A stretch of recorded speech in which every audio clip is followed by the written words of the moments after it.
Hi guys, and welcome to the workshop again. Today I want to talk about how you can get more aero on a road bike. Chances are that you are interested in going fast if you're watching this channel. So I want to give you a couple of tips, even though I use a separate time trial bike, because obviously you can't modify any road bike to be as fast as a dedicated time trial super bike, but you can get pretty damn close nowadays with some good equipment choices. So the first thing you should know is, well, the most important thing when going fast is your position. So to dial that in, you are going to need a set of aero bars. Now the problem in these is they can only fit bikes that don't have integrated front ends. So if you're using a Madone like me, then you're a bit out of luck. But if you are using a standard road bike, then you can get away with something like this. I just got this one for one of my customers. This is a pretty standard zip hookable base bar, and it has some couple neat touches. Of course, it's aerodynamic design by Zip, so it has to be really fast.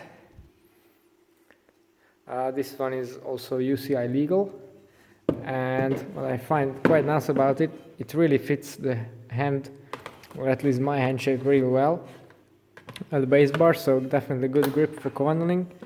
The ends or the grip surface of the bar is sort of roughened up, so you can get a more secure hold in there, and the bar itself is also tilted a bit upwards, so you're not sliding forward, and it's a thing I quite miss on my own time trial bike, to be honest, in some technical sections.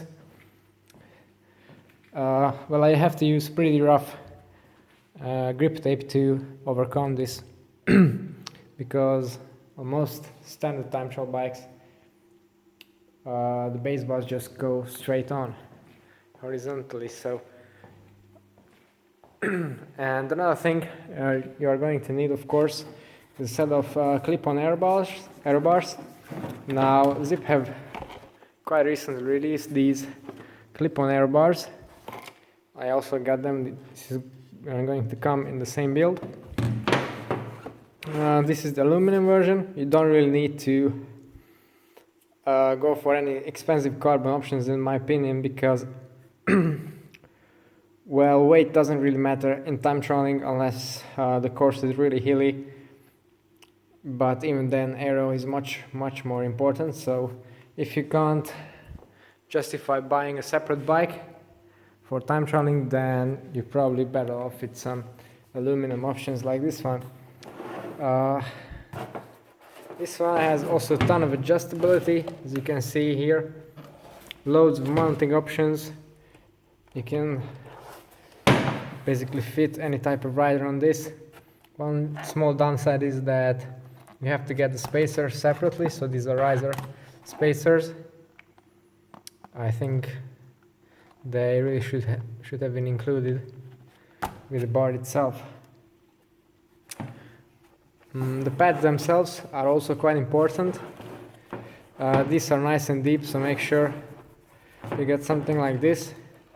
So if your course is a bit more technical, if it's windy or just a rough road, then make sure you stay in the bar, in the aero bar, so you can go maximum speed all the time. So this is pretty much the cockpit setup. The next most important thing, now that you have your position dialed in, it's important to actually be able to stay in that position. And a time trial saddle, well, this is a road / time trial saddle, and this is a full-on time trial saddle, both from Dash, small boutique manufacturer, but you don't really need to get into something this expensive. There are great options for Physique or Bontrager, Specialized, so on.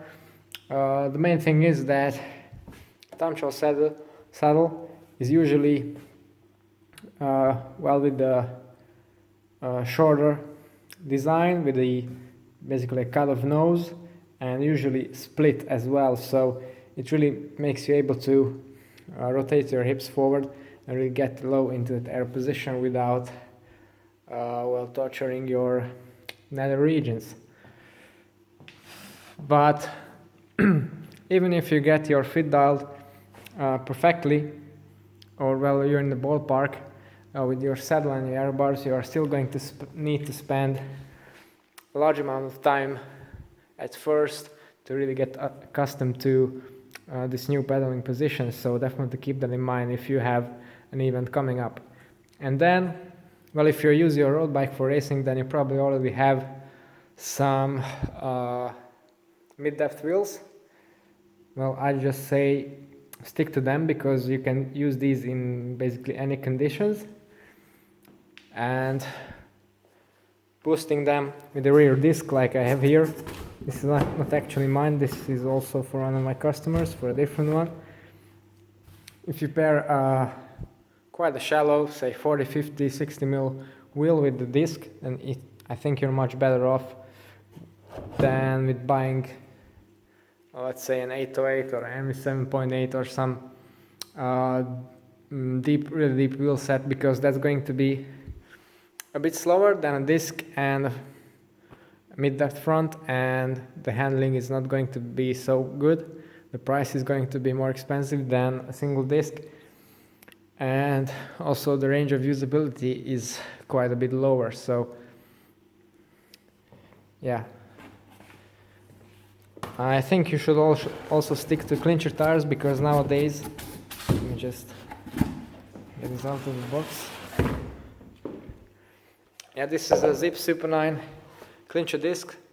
If you're looking for a more budget option, then I think Flow has got you covered, or maybe Head with their aluminum clincher with the carbon fairing. It has really good aerodynamics at a much lower price than this Zip disc. But anyway, you should really stick to clinchers, because for first you can put on some time trial specific tires when you go to a time trial event like the Vittoria Corsa Speeds, and those are going to be really fast. And secondly, because, well, clinchers by themselves are faster both aerodynamically and in rolling resistance.